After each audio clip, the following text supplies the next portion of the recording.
Jeremiah 17 verse 5 and 7.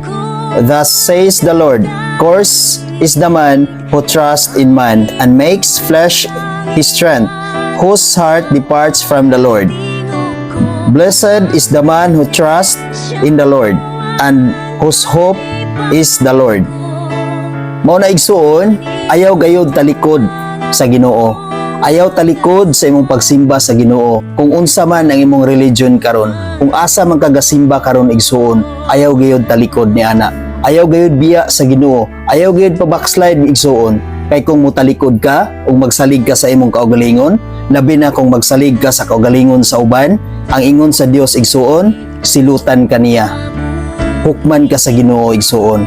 Maong karon, sugod karon, samtang may panahon pa sa imong kinabuhi, ayaw gyud pag backslide diha sa Ginoo. Ayaw gyud talikod diha sa Ginoo. Ipadayon ang imong pagsalig sa Ginoo. Ipadayon ang imong pagsimba sa Ginoo. Ipadayon ang imong pagampo o pakigrelasyon diha sa Ginoo. Ayaw gayud biya sa Ginoo igsuon. Ayaw gyud talikod sa Ginoo igsuon. Ayaw pagsalig sa imong kaugalingon o sa kaugalingon sa uban tungod kay silutan ka gayud sa Ginoo.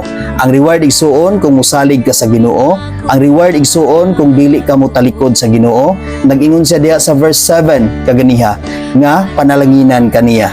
Panalanginan sa Ginoo ang musalig kaniya. Maong igsuon ayaw gayud og talikod sa Ginoo. Ayaw talikdi og biyai ang Ginoo igsuon. Amen. God bless sa tanan.